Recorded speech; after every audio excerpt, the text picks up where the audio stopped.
Hello बच्चों, Shri coaching classes में आपका स्वागत है। आज हम बच्चों आपके लिए लेकर आए हैं एक नया वीडियो। और बच्चों इस वीडियो में आज हम पढ़ने वाले हैं उत्प्रेरक नाम से टॉपिक को। तो बच्चों उत्प्रेरक आपका यहाँ से प्रश्न बनता है तो उत्प्रेरक किसे कहते हैं और ये कितने प्रकार के होते हैं। इसको बच्चों इंग्लिश में कैटालिस्ट बोलते हैं। ठीक, तो बच्चों उत्प्रेरक जो है ऐसे पदार्थ होते हैं जो अभिक्रिया के वेग को बढ़ा देते हैं या घटा देते हैं, लेकिन जो स्वयं है खुद उत्प्रेरक वो अभिक्रिया के अंत में अपरिवर्तित रहते हैं। उनका कोई भी काम मतलब जो है उनका कोई भी बदलाव उनमें नहीं होता, कोई परिवर्तन उनमें नहीं होता। जो है अभिक्रिया के वेग को घटाते हैं और बढ़ाते हैं। इसका अध्ययन सबसे पहले इसको सबसे पहले जो है बर्जीलियस नाम के रसायनज्ञ बर्जीलियस ने जो है इसको खोजा था। यह इनको ज्यादा है इसका श्रेय खोज के लिए। ठीक, 1835 में इन्होंने ये खोजा था। तो बच्चों सबसे पहले उत्प्रेरण शब्द का उपयोग किसने किया था? बर्जीलियस ने किया था। विकल्प आता है बच्चों इसका, उत्प्रेरण शब्द का सर्वप्रथम प्रयोग किसने किया था? तो बर्जीलियस ने 1835 में किया था। उत्प्रेरण क्या है बच्चों? तो जब कोई उत्प्रेरक रासायनिक अभिक्रिया के वेग को घटा देता है या बढ़ा देता है तब इसे हम उत्प्रेरक कहते हैं। ठीक है, और इस घटना को हम क्या कहते हैं? उत्प्रेरण कहते हैं। तो रासायनिक क्रियाओं के आधार पर उत्प्रेरक बच्चों दो प्रकारों में बांटे गए हैं या दो भागों में बांटे गए। रासायनिक अभिक्रियाओं को उत्प्रेरित करने के आधार पर वो किस प्रकार से उत्प्रेरित करते हैं? तो या एक तो हो सकते हैं समांगी, ठीक, समांगी उत्प्रेरक, और दूसरे हो सकते हैं विषमांगी उत्प्रेरक। ठीक, तो बच्चों ये एनसीईआरटी की बुक में आपको इस प्रकार से समझाया गया है। तो उत्प्रेरण शब्द को सबसे पहले किसने प्रतिपादित किया? तो बर्जीलियस ने किया था। इसके बाद बच्चों इनका जो क्रियाएं जो होती हैं उनका क्रमबद्ध रूप से जो अध्ययन है वो आर्नियल के बाद पोस्टवार्ड ने किया था, लेकिन जो श्रेय है वो किसको जाता है? बर्जीलियस को जाता है। ठीक, तो अब एनसीईआरटी बुक में उन्होंने बताया है कि उत्प्रेरक अभिक्रियाओं के आधार पर उत्प्रेरक को जो है दो भागों में बांटा जा सकता है, एक समांगी उत्प्रेरक और एक विषमांगी उत्प्रेरक। अब बच्चों समांगी और विषमांगी क्या होते हैं? तो बच्चों समांगी उत्प्रेरक कुछ इस प्रकार के हैं, देखिए आप। जैसे सबसे पहले हम बात करें समांगी उत्प्रेरक की। तो समांगी उत्प्रेरक बच्चों ऐसे उत्प्रेरक होते हैं जिनमें अभिकारक कौन होते हैं बच्चों? जो तीर से पहले लिखे जाते हैं। ठीक, अभिकारक कौन होते हैं? जो हम तीर के पहले लिखते हैं उनको हम अभिकारक बोलते हैं, और जो तीर के इस तरफ लिखते हैं उनको हम क्या बोलते हैं? उत्पाद बोलते हैं। तो जिनमें अभिकारक और जो यहाँ पर उपस्थित रहता है बच्चों उत्प्रेरक। ठीक, उत्प्रेरक। तो जब कोई अभिकारक और उत्प्रेरक दोनों की अवस्थाएं सेम हो, मतलब समान हो, तब उसे हम क्या कहते हैं? समांगी उत्प्रेरक कहते हैं। अब आते हैं विषमांगी पर। विषमांगी को इंग्लिश में बोलते हैं हेट्रोजीनस, और समांगी बोलते हैं होमोजीनस। याद रखना है ये भी, होमोजीनस। ठीक है, तो विषमांगी में बच्चों क्या होगा? इसमें अभिकारक और उत्प्रेरक की अवस्था जब समान नहीं होती। अगर अभिकारक की अवस्था मान लीजिए यहाँ पर गैस है और इसकी ठोस है, तो इस प्रकार का जो उत्प्रेरण होगा क्या होगा? विषमांगी होगा। अगर दोनों गैस होते या दोनों ठोस होते या दोनों लिक्विड होते तो बच्चों क्या हो जाता? फिर जो है समांगी उत्प्रेरक आ जाता। ठीक, तो इस प्रकार से बच्चों ये जो है ऐसे इनकी खोज हुई थी। अच्छा, एक चीज और बच्चों, जैसे हम एक एग्जाम्पल लें SO2 + O2 और यहाँ बनेगा SO3। आगे जाके जल से क्रिया करके सल्फ्यूरिक अम्ल बनाता, तो सल्फ्यूरिक अम्ल बनाने की विधि है उसमें प्लेटिनम का उपयोग किया जाता है। तो आप यहाँ बताइए कि SO2 यहाँ पर गैस है, ऑक्सीजन भी यहाँ पर गैस, मतलब अभिकारक यहाँ पर गैस है, प्लेटिनम कैसा है? ठोस। तो इसका मतलब किसके अंतर्गत आएगा? ये विषमांगी के अंतर्गत आ जाएगा। ठीक, अब इसी प्रकार से बच्चों अगर हम समांगी का उदाहरण लेगा तो समांगी में बच्चों समांगी उत्प्रेरक में हमारा एक ये चीज SO3 जब बनाए तो यहाँ पर अगर हम NO गैस का उपयोग कर दें, किसका उपयोग कर दें? NO उत्प्रेरक का उपयोग कर दें यदि, तो आपका जो है वो हो जाएगा आपका NO, नाइट्रोजन ऑक्साइड का अगर हम उपयोग कर दें, ये भी उत्प्रेरक का काम करते हैं। तो ये जो है गैस है और ये भी गैस और ये भी गैस है, तो कौन से में जाएगा? ये समांगी में जाएगा। इनको हम डिटेल से आगे लिखेंगे। अब बच्चों एक चीज और इसके बारे में समझ लें, ये उत्प्रेरण की जो घटना है वो कैसे हुई थी। थोड़ा सा हम इसको आपको स्टोरी रूम में सुनाते हैं जिससे आपको थोड़ा याद रहे क्या हुआ क्या था। जो बर्जीलियस थे बच्चों कुछ काम कर रहे थे अपनी लैब में, तो वो मैग्नीज डाइऑक्साइड जो MnO2 रहता है वो MnO2 हाथ में लिए हुए थे, ठीक, और वो कुछ इसके ऊपर प्रैक्टिकल कर रहे थे KClO3 के ऊपर। अब वो इसको क्या कर रहे थे, गर्म कर रहे थे, एनोन को गर्म कर रहे थे।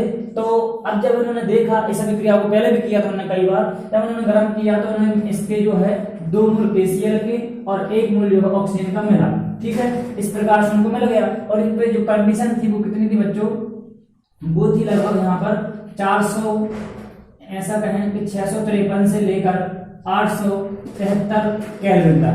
अगर इसको डिग्री में बदलोगे बच्चों तो कम से कम 400 से लेकर 600 डिग्री सेल्सियस टेम्परेचर, इतनी ज्यादा हाई टेम्परेचर पर जो अभिक्रिया हो रही थी। और जो ऑक्सीजन है बच्चों वो भी बहुत कम मात्रा में मिल रही थी, है ना।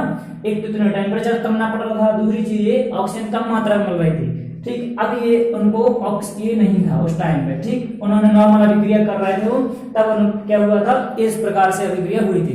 लेकिन जब बच्चों उन्होंने एक दिन जब वो अभिक्रिया कर रहे थे और वो साथ में हाथ में क्या लिए थे, MnO2 लिए थे, और जब उन्होंने इस अभिक्रिया को करवाया, अब हाथ में MnO2 लिए थे, जब इस किसी का फोन आ गया अचानक से, तो क्या हुआ, फोन अचानक से हड़बड़ी में जब उठाया फोन जल्दी, तो वो मैग्नीज डाइऑक्साइड जो हाथ में लिए थे वो उसमें गिर गया, अभिक्रिया हो रही थी। अब जैसी अभिक्रिया उसमें गिर गया तो उन्होंने देखा कि जो 2KCl है और ऑक्सीजन है ये बहुत जल्दी बन गया और जल्दी अभिक्रिया हो गई। तो उन्होंने सोचा अरे ये क्या हो गया, इतने दिन से तो ये अभिक्रिया बहुत देर में हो रही थी, ऑक्सीजन बाद में तब जब इतना टेम्परेचर पहुंच जाता था तब जाके अभिक्रिया होती थी, लेकिन आज तो अभिक्रिया जल्दी हो गई। और कितने टेम्परेचर पर हो गई, लगभग यहाँ पे वो हो गई 463 से लेकर 673 तक मान लीजिए लगभग में है ये, ठीक है। तो इतने पर अभिक्रिया हो गई। एनसीईआरटी बुक में से हम ये चीज कंफर्म कर लेंगे कितने पर ये लगभग हुई थी, 653 से 873 ये पहला वाला था, ठीक है। इसके बाद बच्चों जो दूसरा हो गया था आपका 473 से 633, 473 से 633 इतने टेम्परेचर पर हो गई। तो देखिए आप जब इसको डिग्री सेल्सियस बदलेंगे तो बहुत कम टेम्परेचर, लगभग 200 डिग्री सेल्सियस का फर्क पड़ गया सीधा, ठीक। तो ये इतने कम टेम्परेचर पर अभिक्रिया हो गई और जो ऑक्सीजन है बच्चों वो भी ज्यादा मात्रा में मिली। तो ऐसा अब उन्होंने सोचा, जब फोन रखा तो उन्होंने सोचा ऐसा क्या हो गया, मेरा फोन आ गया इसलिए अभिक्रिया जल्दी हुई या मुझे लग ही रहा। तो उन्होंने क्या किया, यहाँ पर उत्पाद को चेक किया, ऐसा तो नहीं कि कुछ ज्यादा कुछ गड़बड़ हो गया। तो उन्होंने देखा वो उत्पाद में KCl मिला, ऑक्सीजन मिला, लेकिन जल्दी मिल गया। तो उन्होंने देखा अरे यार हाथ में मैं मैग्नीज डाइऑक्साइड लिया था, वो जरा सी मात्रा इसकी सूक्ष्म मात्रा ही गिरी थी इसमें। तो उन्होंने देखा कि इसकी वजह से जो अभिक्रिया जल्दी हो गई और टेम्परेचर भी इतना नहीं पहुंच पाया, कम टेम्परेचर पर ही हो गई, ठीक। तो इस प्रकार से उनको पता चला कि मैग्नीज डाइऑक्साइड की वजह से ये अभिक्रिया जल्दी हो गई। और उन्होंने चेक किया कि इसमें तो नहीं आ गया कहीं मैग्नीज डाइऑक्साइड, तो उन्होंने इसमें देखा तो इसमें कहीं भी उनको मैग्नीज डाइऑक्साइड नहीं देखा। और उन्होंने देखा कि अभिक्रिया में जो है मैग्नीज डाइऑक्साइड ने क्रिया नहीं की है। इसने सर क्या काम कर दिया, यहाँ पर उत्प्रेरक का काम कर दिया। यहीं से उनका दिमाग ठनका और उन्होंने उत्प्रेरकों का नाम दे दिया और उत्प्रेरक शब्द की खोज कर दी। और इस प्रकार की घटना को हम क्या कहते हैं, उत्प्रेरण कह देते हैं। तो इस प्रकार से बच्चों ये थी आपको लिंक करने के लिए, समझाने के लिए। अब बच्चों हम आते हैं परिभाषाओं की तरफ। तो संज्ञा में हम आपको बता चुके हैं, सीधी आपको याद रखना है, जब अभिकारक और उत्प्रेरक की अवस्था एक ही हो या समान हो तब उसे हम सममांगी या होमोजेनस उत्प्रेरक कहते हैं, ठीक है। और जब उत्प्रेरक और अभिकारक या अभिकारक को क्रियाकारक भी बोलते हैं कि अवस्था अलग अलग हो, भिन्न भिन्न हो, तब इस प्रकार के उत्प्रेरक को क्या कहते हैं, विषमांगी उत्प्रेरक या हेटेरोजीनस मिक्सचर, हेटेरोजीनस उत्प्रेरक कहते हैं, ठीक है। अब बच्चों हम आते हैं इसके आगे, इस चैप्टर को आगे बढ़ाते हुए उत्प्रेरक के प्रकारों पर। तो उत्प्रेरक बच्चों है अभिक्रियाओं के आधार पर कितने प्रकारों में बांटा गया है। तो बच्चों अभी तक आपको यहाँ तक क्लियर है बिल्कुल, ठीक, कोई बात कोई दिक्कत। अब बच्चों यहाँ पे आपको उत्प्रेरक की परिभाषा पता चल गई। तो वे उत्प्रेरक वह होते हैं जिनकी सूक्ष्म मात्रा ही अभिक्रिया को उत्प्रेरित करने के लिए आवश्यक होती है, या वह पदार्थ को बोलेंगे क्योंकि मान लो आपको पता नहीं उत्प्रेरक क्या है, तो हम बोलेंगे वह पदार्थ जो अभिक्रिया की दर को बढ़ा देते हैं या घटा देते हैं लेकिन स्वयं अभिक्रिया के अंत में अपरिवर्तित रहते हैं, उत्प्रेरक कहलाते हैं। तथा यह घटना उत्प्रेरण कहलाती है, ठीक। इतना उसी घटना को हम क्या बोलते हैं, उत्प्रेरण बोलते हैं। बच्चों उत्प्रेरण जो है उत्प्रेरक, एक एग्जांपल और समझ सकते हो आप, जैसे कि मान लीजिए कोई दूल्हा है और दुल्हन है, ठीक, दूल्हा और दुल्हन है, तो उनको अगर हम मान लें बच्चों ये अभिक्रिया हो रहे हैं, दोनों अभिकारक हैं, दोनों आपस में क्रिया करने वाले हैं। तो बच्चों अब इसके बाद आपको दूल्हा वगैरह से शादी करना है तो बच्चों के दूल्हा दुल्हन से शादी कर लेंगे क्या? नहीं कर पाएंगे, क्योंकि उनको किसकी जरूरत पड़ेगी? पंडित जी की। ठीक, तो पंडित जी यहाँ पर हम कह सकते हैं कि पंडित जी क्या हो जाएंगे? उत्प्रेरक का काम करेंगे यहाँ पर। ठीक, और यहाँ पे जो अभिकारक है, अभिकारक होंगे, या ऐसे मान लीजिए ए और बी जो है जो अभिकारक हो गए, और ये दोनों एक दूल्हा और एक दुल्हन है। ठीक है, तो जब इन दोनों की आपस में शादी करवाएंगे तो किसकी जरूरत पड़ेगी? पंडित जी की। अब पंडित जी कभी ऐसा हुआ कि पंडित जी सोचे कि नहीं यार ये दूल्हा तो अच्छा है, इससे मैं शादी कर लूं, है, या ऐसा सोचें कि नहीं यार मैं ये दुल्हन बहुत अच्छी, मैं इससे शादी कर लूं, कभी नहीं हुआ ऐसा। तो ये जो है इनसे कभी शादी नहीं करते, क्या करते हैं? सिर्फ ये इन दोनों की शादी करवाते हैं। आपने हमेशा देखा होगा क्या करते हैं, वो दूल्हा दुल्हन की शादी करवा देते हैं। इस प्रकार से पंडित जी ने क्या काम किया? उन्होंने खुद तो शादी नहीं की, लेकिन उन्होंने क्या किया? इन दोनों की शादी करवा दी, और इस प्रकार से इन्होंने एक प्रोडक्ट बना लिया और एक बन जाता है। तो इस प्रकार से बच्चे समझने के लिए है। तो यहाँ पंडित जी जो उत्प्रेरक काम करते हैं उनका कुछ नहीं होता, शादी करवा के वो चले जाते हैं अपने घर, और इसके बाद इन दोनों की शादी हो जाती है। बदलाव किसमें होता है? इन दोनों में। ठीक, तो इस प्रकार से बच्चे ये जो है पंडित जी जो है वो उत्प्रेरक का काम कर रहे हैं यहाँ पर। ठीक, तो ऐसा होता है। तो उत्प्रेरक अब जो है बच्चों, उत्प्रेरकों को हम 4 कैटेगरी में बांट सकते हैं। कितने? 4 प्रकार में।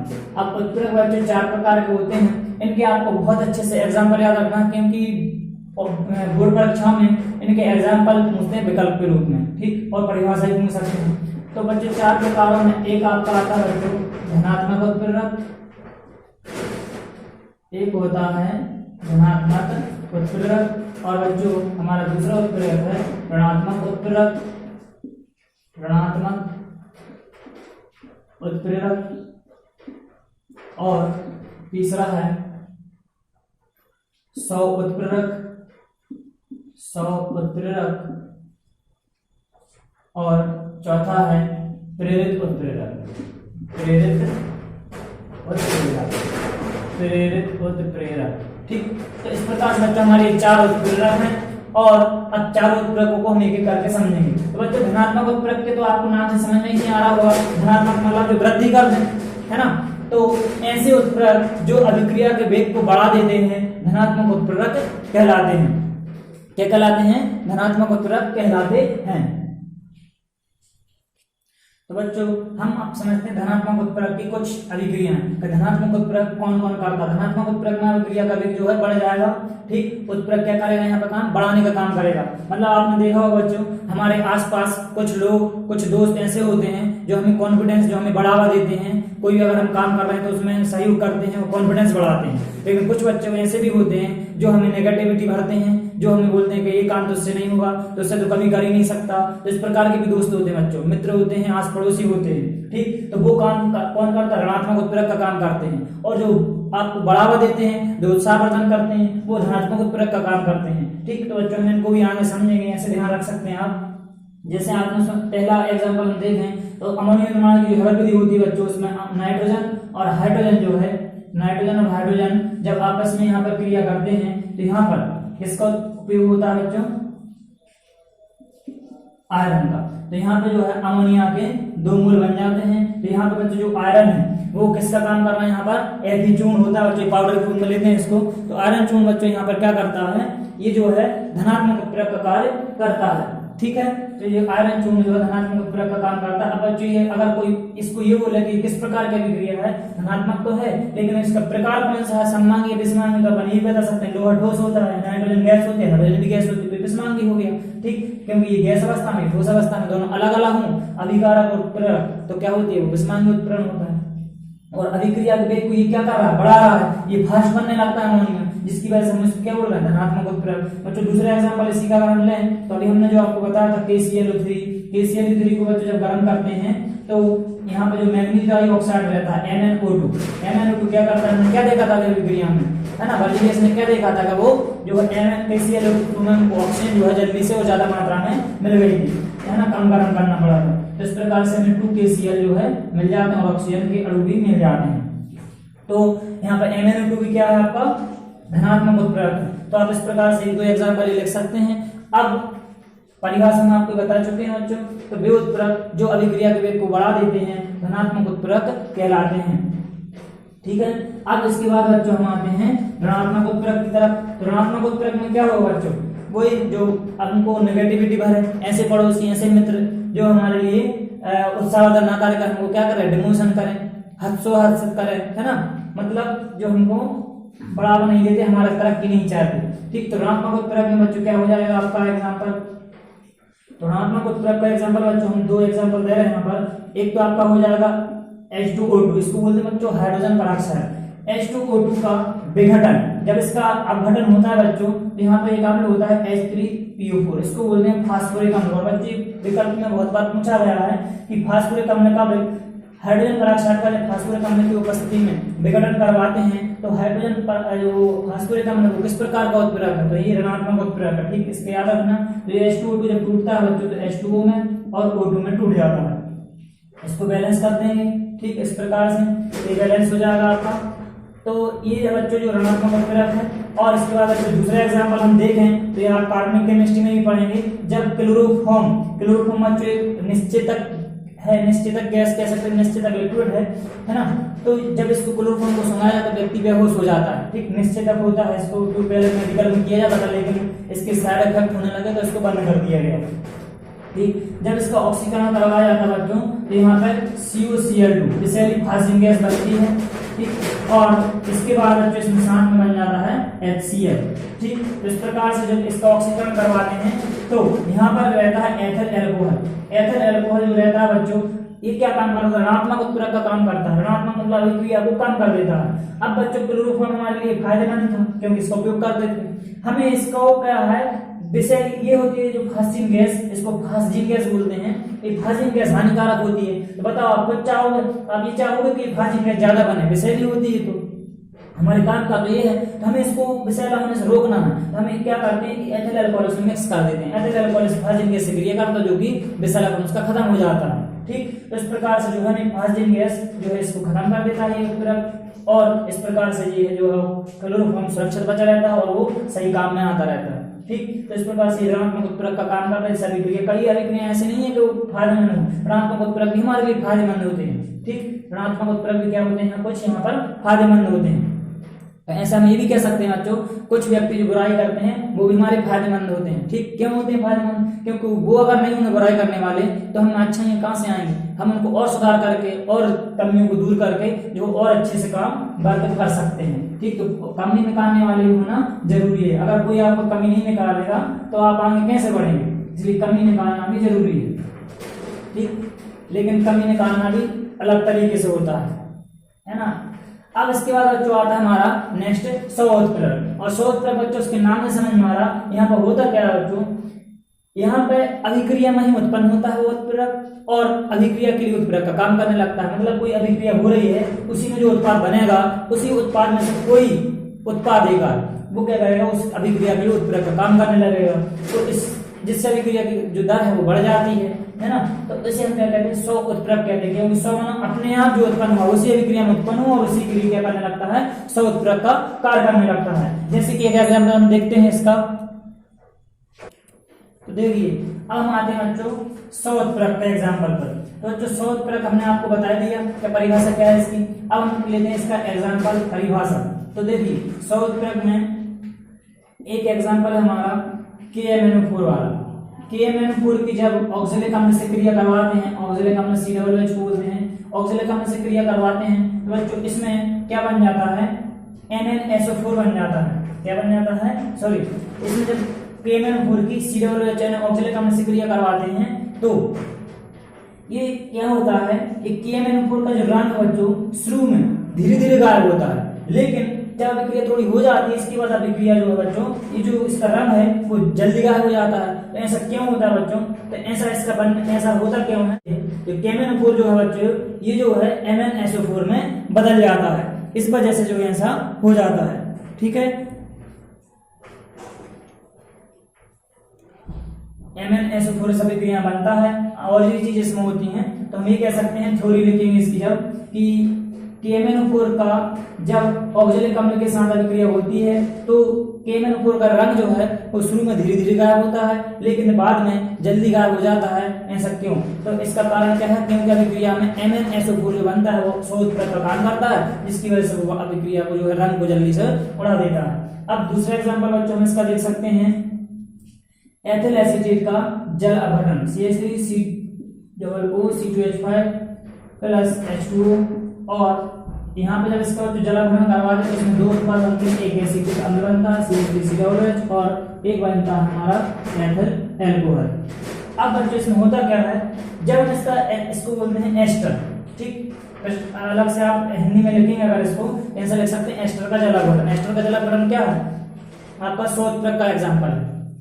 तो जब हम इसका जल अपघटन करवाते हैं बच्चों तो सब विक्रिया में जो एसिटिक अम्ल है, जब एसिटिक अम्ल बन जाता है तो शुरू में यह विक्रिया धीरे धीरे होती है, लेकिन जैसे ही एसिटिक अम्ल बनता है बच्चों, एसिटिक अम्ल बनने के बाद बच्चों होता क्या है, यह विक्रिया तीव्र हो जाती है। तो इससे यह बाद में यह अंदाजा लगा कि जो एसिटिक अम्ल है इसके बनने से अभिक्रिया बाद में तेज हो जाती है, इसकी वजह से जो है जल्दी बन जाती है। तो यहाँ पर अभिक्रिया नहीं बना उत्पाद, जब अभिक्रिया के लिए उत्प्रेरक का काम करने लगे तो क्या कहलाता है, वो स्व उत्प्रेरक कहलाता है। तो आपको बच्चे याद रखना है इस प्रकार से दोनों एग्जांपल, तो वहां पर KMnO4 से जो MnSO4 बनता है वो उत्प्रेरक वो भी स्व उत्प्रेरक का कार्य करता है, और इसके बाद आपका ये जो एसिटिक अम्ल है इस अभिक्रिया में जो बना है एस्टर के जल अपघटन में, ये भी स्व उत्प्रेरक का कार्य करता है। अब बच्चों हम आते हैं आपकी लास्ट उत्प्रेरक जो कि प्रेरित उत्प्रेरक है, ठीक है, प्रेरित उत्प्रेरक है। इसमें बच्चों आपके उसमें बुक में एक एग्जांपल दिया हुआ है जो कि इस प्रकार से प्रेरित उत्प्रेरक बच्चों ऐसे समझिए, ये आप ऐसे समझ सकते हैं संगत, जैसे आप जैसे दोस्त से संगत करेंगे वैसे हो जाते हैं, कहते हैं घर वाले अच्छी संगत करो तो अच्छे बनोगे। इसी प्रकार बच्चों यहाँ पर ये होता है, यहाँ पर एक अभिक्रिया दूसरी अभिक्रिया के लिए प्रेरणा का काम करती है, मतलब वो प्रेरित होकर उसके जैसा काम करने लगती है। पहले वो मान लीजिए कोई एक व्यक्ति है, एक बच्चा है या एक दोस्त है आपका, वो बुरे काम करता है, आप भी उसके साथ में होगा, हो सकता है आप भी बुरे काम करने लगेंगे, ठीक। बहुत से जो आपके साथ ऐसा ही होता है कि वो भी उनके साथ में गलत के साथ रहकर गलत करने लगते हैं, ठीक। और कुछ ऐसे भी होते हैं कि गलत के साथ अच्छे के साथ रहकर गलत वाले भी क्या हो जाते हैं, सुधर जाते हैं। तो वहां पर एक दूसरे से क्या हो रहा है, प्रेरित हो रहे हैं। तो यहाँ पर भी यही होता है बच्चों, जब एक अभिक्रिया दूसरी अभिक्रिया के लिए प्रेरित का काम करे, है ना, उत्प्रेरक का काम करे, तो उसे हम क्या कहते हैं, प्रेरित उत्प्रेरक कहते हैं। तो यहाँ पे देखिए, जब हम सोडियम आर्सेनाइड Na3ASO3, जब हम सोडियम आर्सेनाइड को वायु में रखते हैं या वायु में हवा में रखते हैं तो इसका ऑक्सीकरण नहीं होता है, मतलब ये ऑक्सीकरण संभव नहीं है। ऐसा होना क्या चाहिए था, इसकी अभिक्रिया हो जाना चाहिए थी, और इस प्रकार से कुछ न कुछ उत्पाद यहाँ पर बन जाता AN, ठीक। इस प्रकार से इसका ऑक्सीकरण होकर उत्पाद बन जाना चाहिए था, लेकिन ऐसा नहीं होता, ठीक है। ऐसा क्यों नहीं होता, तो यहाँ पे इसको बैलेंस कर लेंगे, बैलेंस की जरूरत नहीं है, आप तो बस समझ लीजिए, ठीक। इस प्रकार से यहाँ पर 2 लगा लेंगे आप, ये भी 6 हो जाएंगे, ठीक। तो ये जो है इस ऐसी अभिक्रिया संभव नहीं होती, ऑक्सीकरण नहीं होता। लेकिन और जब हम sodium sulphide Na2SO3 sodium sulphide और सोडियम आर्सेनाइड Na3ASO3 को वायु में रखते हैं, हवा में खुला रखते हैं, तो क्या हो जाता है बच्चों, इन दोनों का ही ऑक्सीकरण हो जाता है। आपको पता है बच्चों, सोडियम आर्सेनाइड तो जो ऑक्सीजन से क्रिया करके ऑक्सीकृत हो ही नहीं रहा था, लेकिन सोडियम सल्फाइड बच्चों ये ऑक्सीकृत होता है हवा में रखने पर। अब जब हमने बच्चों इन दोनों को साथ में रखा, दोनों का ही ऑक्सीकरण हो गया। यहाँ पर किस अभिक्रिया ने किसको प्रेरित किया, तो इस सोडियम सल्फाइड ने इसको प्रेरित कर दिया, क्योंकि ये तो हो ही नहीं रहा था। लेकिन अब क्या हो गया, जब दोनों साथ मिले तो ये भी बच्चों क्या करने लगा, ये भी उत्प्रेरित हो गया, और इस प्रकार से उसने भी जो है उत्पाद बना लिया Na2SO4। इस प्रकार से दोनों बच्चों ऑक्सीकृत हो गए और उन्होंने जो है इस प्रकार से अभिक्रिया कर ली, ठीक। तो ये थे बच्चों आपके इस प्रकार के उत्प्रेरित अभिक्रियाएं और उनसे संबंधित प्रश्न। तो बच्चों ये हमने आज इन चारों उत्प्रेरक और उनके प्रकार, उनकी परिभाषा को समझा। अब हम मिलते हैं नेक्स्ट वीडियो में और आते हैं नए टॉपिक के साथ। बच्चों इनमें कुछ और उत्प्रेरक हैं जो उत्प्रेरकों को भी बढ़ावा देते हैं, तो उनके बारे में हम पढ़ेंगे नेक्स्ट वीडियो में। आज के लिए इतना ही, और बने रहिए हमारे YouTube channel Shri coaching classes Begumganj के साथ। और चैनल पर नए हैं तो चैनल को लाइक करें, सब्सक्राइब करें और बेल आइकन को भी प्रेस करें, जिससे समय पर आपको नोटिफिकेशन मिलते रहें। तो आज के लिए इतना ही, धन्यवाद।